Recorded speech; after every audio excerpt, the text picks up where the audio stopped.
Kamusta guys? You're watching the News Listener by Angelo and ito, pag-usapan natin tong flood control scandal na merong isang proyekto doon sa Ilocos Sur na hindi pa tapos hanggang ngayon.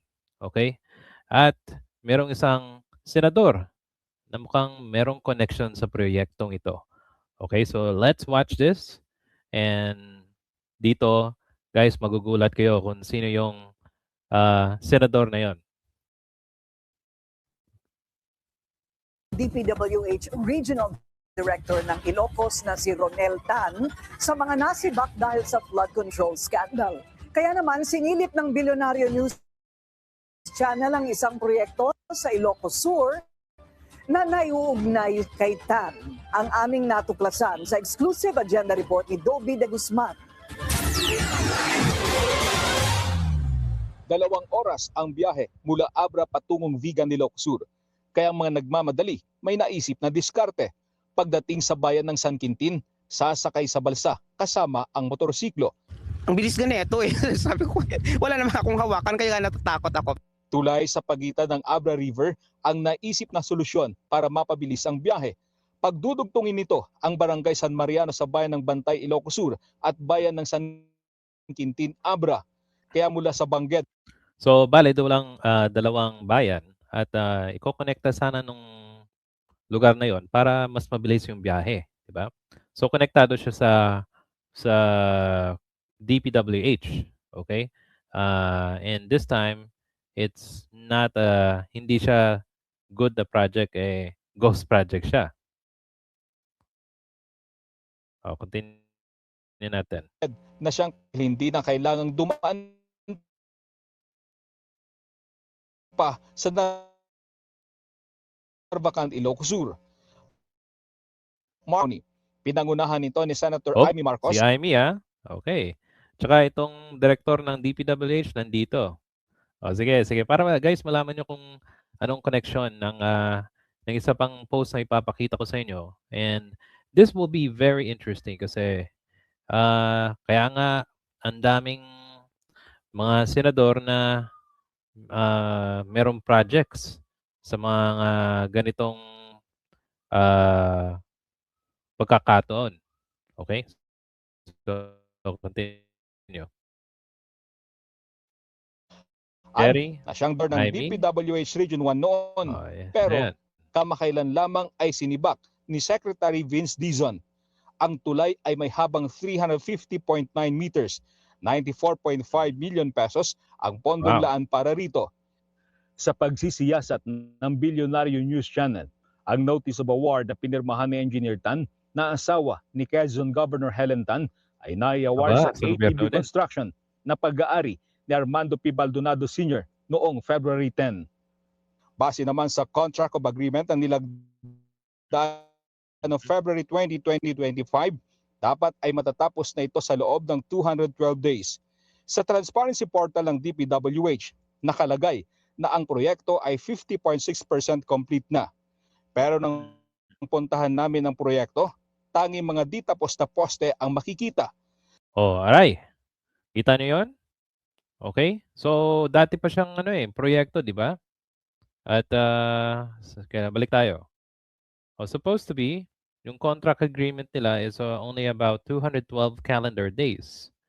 At balik tayo sa saan yan? I believe it's around 2023 sa informasyon. Balik tayo ng 23.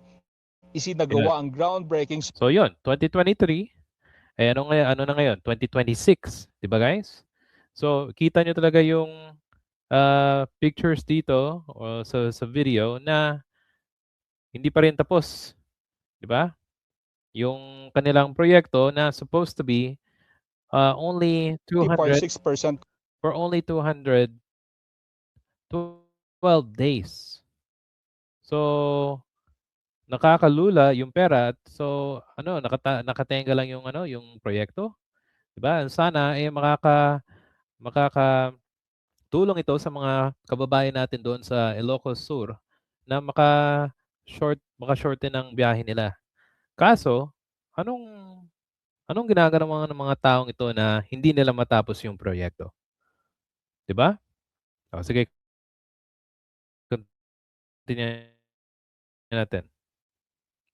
Yung mga di tapos na poste Santo Tomas Road sa Baguio City para mahingan ng komento tungkol dito, pero hindi DPWH tungkol sa issue.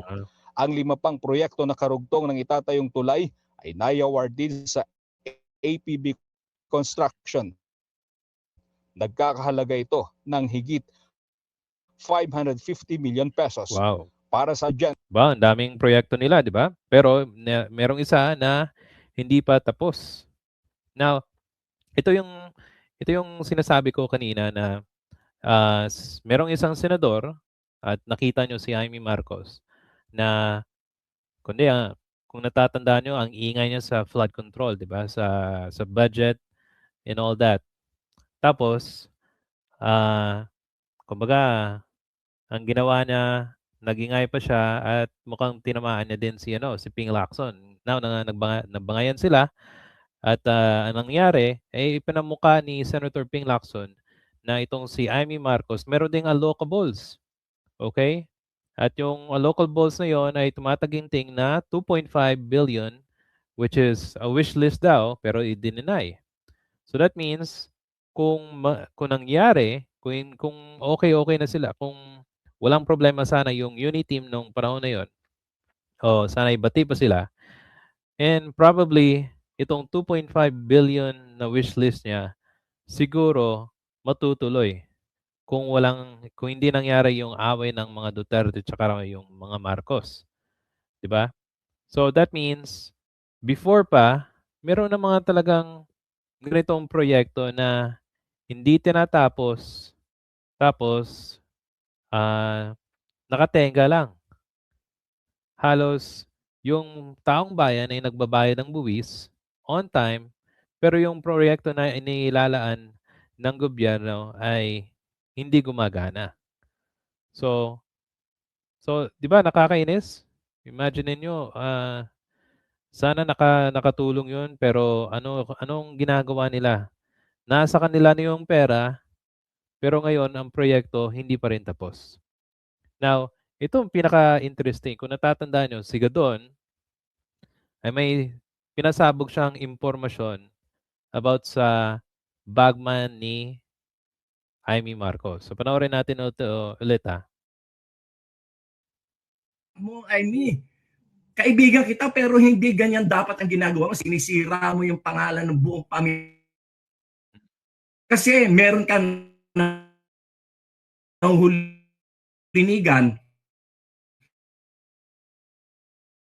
na yung bagman dyan sa DPWH ay malapit na raw kumanta sa aking projects na yan. At sa aming narinig din na si Diskaya pala ay contributor sa... Okay, so doon lang tayo sa bagman sa Ilocos Sur. So that means meron talagang nalalaman tong si Larry Gadon o sa mga kilala niya na itong si Jaime Marcos mukhang meron parehong modus, kapareho ng mga senador na involved sa flood control project. Diba? Imagine niyo ang lalaking halagang nakuha ng mga senador o mga involved na mga senador at congressman sa flood control projects. At so sa impormasyon na ito, mukhang nagtutugma kasi nandun si Jaime Marcos sa opening ng oath-taking ba yun? Doon sa project na yon, hanggang ngayon ay hindi pa tapos. So, mapapaisip ka talaga na yung mga senador na kumbaga, may mga wish list na projects sa gobyerno, paano kaya kung natuloy yon at meron silang nakulimbat katulad ng ibang politiko na involved sa flood control scandal? Ano kaya guys? So mapapaisip ko talaga na pwedeng mangyari ang kabalustagan at makurap yung ating pera na binabayad natin halos araw-araw dito sa gobyerno natin. Diba? So, I think, kailangan itong imbestigahan.